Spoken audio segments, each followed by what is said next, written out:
தமிழ்நாட்டினுடைய ஆயிரம் ஆண்டுகளாக பாதுகாத்து வளர்க்கப்பட்ட இசைக்கலையை 21ஆம் நூற்றாண்டுக்கு அறிமுகப்படுத்துகின்ற வகையில் கடந்த ஆண்டு 2025 லிடியன் நாதஸ்வரம் அவர்கள் பிறந்த நாளாகிய செப்டம்பர் 6 வள்ளுவர் கோட்டத்தில் 1330 அருங்குரட்பாக்களுக்கும் இசைக்கருவிகளால் இசையமைத்து இசையும் அதனுடைய குரலின் பொருளையும் சொல்லி ஒரு மாபெரும் சாதனையை நிகழ்த்தினார். அந்த நிகழ்ச்சிக்கு என்னை அழைத்திருந்தார். நான் அதை அவருடைய நிகழ்ச்சியை அறிமுகம் செய்து வைத்தேன்.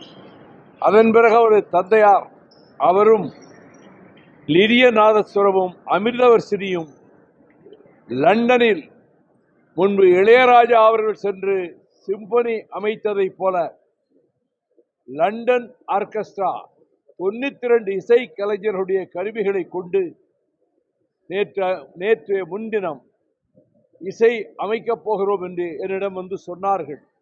நான் உடனே மாண்புமிகு அமைச்சர் அவர்கள் ராஜ்மோகன் அவர்களிடம் தமிழக அரசு கௌரவிக்க வேண்டும், ஒரு மாபெரும் இசை சாதனையை படைத்திருக்கிற ஒரு தமிழனை, மிக குறைந்த வயதிலான இந்த இளைஞரை தமிழ்நாடு அரசு சார்பிலே நீங்கள் கௌரவிக்க வேண்டும் என்று நான் கேட்டுக்கொண்டேன். அந்த கணத்திலேயே மாண்புமிகு அமைச்சர் ராஜ்மோகன் அவர்கள் நாங்களே விமான நிலையத்துக்கு வருகிறோம் என்று சொல்லி மாண்புமிகு அமைச்சர் வன்னியரசு அவர்களையும் அழைத்து கொண்டு வந்து வைகரையிலேயே புறப்பட்டு பொழுது விடுவதற்குள்ளாக விமான நிலையத்திற்கு வந்து இந்த அமைச்சரவையின் சார்பிலே வரவேற்றதற்கு தமிழக மக்கள் சார்பில், இசைக்கலைஞர்களினுடைய ரசிகர்கள் சார்பில் 2 அமைச்சர்களுக்கும் நான் நன்றி தெரிவித்துக் கொள்கிறேன். லிடியன் நாதஸ்வரம், அமிர்தவர்சினி இன்னும் எண்ணற்ற சாதனைகளை இந்த இசை உலகிலே படைத்து அவர்கள் சிகரங்களின் உயர்த்தத்துக்கு செல்வார்கள் என்பது மிக குறைந்த வயதிலேயே அவர்கள் இதை சாதித்திருப்பதிலிருந்து தெரிய வருகிறது. இசை தமிழனுடைய வாழ்வோடு கலந்தது. தமிழ் இசைதான் உலகிலே உள்ள அனைத்து இசைகளுக்கும் முதன்மையானது, கர்நாடக இசைக்கும் முதன்மையானது. செட்டிநாட்டு அரசர் ராசாசர் அண்ணாமலை செட்டியார் அவர்கள் அதனால்தான் தமிழிசை சங்கம் அமைத்து அதற்கு பேரறிஞர் அண்ணா அவர்கள், கல்கி அவர்கள் எல்லோரும் ஆதரவு கொடுத்து அது வளர்க்கப்பட்டது. இந்த அறிவு குழந்தை, இந்த குரல் குழந்தை, இந்த இசை இளவரசனை நினைத்து தமிழ்நாடு பெருமிதம் கொள்கிறது. எங்கள் அன்பு அண்ணன், மூத்த சகோதரர், தமிழ் காதலர், பேச்சுலகின் பிதாமகன் அண்ணன் வைகோ அவர்கள் கேட்ட நொடியே நான் அவரிடம் சொன்னேன், அவர் கேட்கக்கூடாது, அவர் கட்டளையிட வேண்டும். அவரின் அன்பு கட்டளையை நிறைவேற்றி தமிழுக்காக, குரலுக்காக, இந்த குழந்தைக்காக, இசைக்காக நாங்கள் வந்து நிற்போம். 92 இசைக்கலைஞர்கள் லண்டனில் ஒன்று கூடி ஹான்சைமர் போன்ற மிகப்பெரிய இசை ஜாம்பவான்களுக்கெல்லாம் கண்டக்ட் பண்ண அவரை வைத்து இந்த குட்டி குழந்தை அந்த சாதனையை செய்திருக்கிறார். ஜூன் 21 மாண்புமிகு தமிழ்நாடு முதல்வர் அண்ணன் சி. ஜோசப் விஜய் அவர்களின் பிறந்த நாளுக்கு ஒரு நாள் முன்பு அந்த ஆடியோ பிரீமியர் நடைபெறுகிறது. வெகு விரைவில் இந்த குழந்தை அந்த சிம்போனியை எப்படி இந்த மேலை நாட்டு இசை எல்லாம் மக்களிடையே சத்தமிடுகிற பொழுது இந்த ஏழை நாட்டிலிருந்து ஒரு இசை மக்களை முத்தமிடுகிறது, தாளாட்டுகிறது என்பதை நாங்கள் காண கண்களோடு, நெஞ்சத்தோடு, காதுகளோடு காத்திருக்கிறோம்.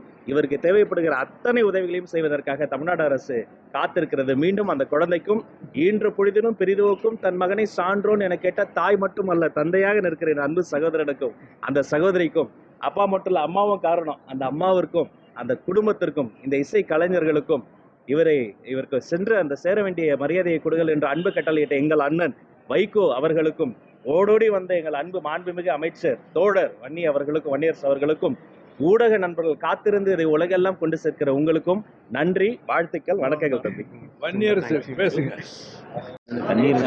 நீங்க பேசி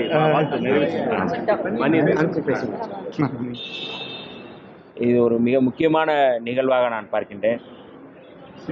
அதாவது தொன்ம இசையை தமிழர்களுடைய தொன்ம இசையை இன்றைக்கு உலகளவில் போய் இப்படியான ஒரு சிம்பனியை வந்து படைச்சிருக்கிறது என்பது வரவேற்கக்கூடியது. நேற்றைக்கு எங்களுடைய தலைவர் எழுச்சி தமிழர் தொல்காப்பியன் திருமாவளவன் அவர்கள் உடனடியாக இன்றைக்கு காலையிலே சென்று வரவேற்க வேண்டும் என்று பணித்திருந்தார். அந்த வகையிலே நான் மாண்புமிகு அமைச்சர் அவர்களை தொடர்பு கொண்டு இந்த நிகழ்வில் பங்கெடுப்பதற்கு வந்திருக்கின்றோம். தமிழ்நாடு என்பது மிக முக்கியமான இந்த இசையை கொண்டாடுவதில் ஏற்கனவே நம்முடைய லிடிய நாதஸ்வரம் அவர்கள் சொன்னதைப் போல எல்லா இசை கருவிகளையும் வைத்து 92 பேரை வைத்து இதை சாதனை படைத்திருக்கிறார். இவருடைய சாதனை மென்மேலும் தொடர வேண்டும், அவர் உச்சம் தொடர வேண்டும், சிகரம் தொடர வேண்டும் என்று நாங்கள் வாழ்த்துகின்றோம். நீங்கள் 2 வார்த்தை சொல்லுங்க. சரி, வந்த எல்லாருக்கும் நன்றி. இந்த பார்க்குற எல்லாருக்கும் நன்றி. இந்த டிவிலையோ எங்கே யார் பார்த்தாலும் இந்த குழந்தைங்கள தான் வீட்டு பிள்ளைங்க மாதிரி நினச்சா போதும், அது ஒண்டி தான் எனக்கு தேவை. யாரோ வீட்டு பையனை ஏதோ ஒன்று சாதிச்சிருக்கான்றலாம் கிடையாது. உங்கள் வீட்டில் உங்கள் பிள்ளை மாதிரி தான் அந்த பசங்க இருக்கணுன்றது தான் என்னுடைய ஆசை. உலகத்துக்காக பிறந்த குழந்தைங்க இதுங்க. எனக்கு அப்பான்ற பெருமிதம்லாம் ஒன்றுமே கிடையாது. இது வந்து இந்த உலகத்துக்காக இந்த குழந்தைங்க படைக்கப்பட்டிருக்காங்க. நான் ஜஸ்ட் அந்த டைட்டில் மட்டும்தான் எனக்குன்னு நான் எப்பவுமே நினைப்பேன். அப்பான்ற சும்மா எல்லாரும் சொல்கிறாங்க, அவ்வளோதான். இது அன்பு சம்பாதிக்கிறதுக்கு தான் இவங்க செய்கிற ப்ராஜெக்ட் எல்லாமே. திருக்குறள் வந்துட்டு 9 வயசில் ஆரம்பித்தது. இப்போ அதாவது அதுக்கு பயிற்சி வந்து 10 வருஷம் பயிற்சி பண்ணிவிட்டு 18 வயசு ஆனதுக்கப்புறம் தான் அதை செய்யணும்னு சொல்லிட்டு 18 வயசில் ஆரம்பித்து 19க்குள்ளே டீனேஜுக்குள்ளே முடிக்கணும்னு சொல்லிட்டு ஒரே ஒரு டார்கெட் கொடுத்தேன் பசங்களுக்கு. 2 வருஷத்தில் 18 மணி நேரம் ஒரு நாளைக்கு குறையாமல் 2 பேரும் செஞ்சு வேலை செய்தது தான் அந்த திருக்குறள் ப்ராஜெக்ட்டு. அதை வந்துட்டு பள்ளிகளுக்கெல்லாம் கொண்டு போய் சேர்க்கணும். அந்த சின்ன குழந்தைங்கள்லாம் திருக்குறளாக பாடணும், பாட்டாக பாடணும். திருக்குறள்ன்றது தான் பொருளோடு பாடணும். எல்லாருக்கும் அந்த பொருள் விளங்கி அந்த லைஃப் லெசன்ஸ் வந்து கரெக்டாக போய் எல்லாருக்கும் கன்வே ஆகி நம்ம தமிழ் தான் எல்லாத்துக்கும் ப்ரைடாக இருக்கணும் இந்த உலகத்துக்கே அப்படின்ற மாதிரி ஒரு ஆசையில் தான் அந்த திருக்குறள் ப்ராஜெக்ட் பண்ணாங்க. அதுக்கிடையில் அவன் ஆசைப்பட்டது தான் இந்த நைடி நான் சிம்பனி கூட ஒன்று பண்ணுறேன் அப்படின்னு சொன்னான். சரிடா பண்ணிடான்னு சொன்னேன். அதை வந்துட்டு இந்த வருஷம் வேர்ல்டு மியூசிக் டேக்கு கூட பண்ணிடுறேன்னு சொன்னான். அது பசங்க பண்ணுற மியூசிக்கை விட எனக்கு அவங்கக்கிட்ட பிடிச்சது வந்துட்டு 2 பேருக்குமே உண்மையாக சொல்லப்போனால் அந்த ஒழுக்கம். அதுக்கு தான் நான் வந்து தலை வணங்குறேனே தவிர மியூசிக்கெல்லாம் அது வந்து நம்ம வாங்கிட்டு வந்த வரமா என்னன்னு தெரியல. அவ்வளோ அழகாக அந்த பசங்க வந்துட்டு ஒழுக்கத்தோட ஒரு விஷயத்தை செய்துக்கிட்டு இருக்காங்க. ஸோ அதுதான் எனக்கு ரொம்ப பிடிச்சது. ஸோ நீங்கள் யாருமே இந்த குழந்தைங்கள வேறு குழந்தையாக பார்க்காதீங்க.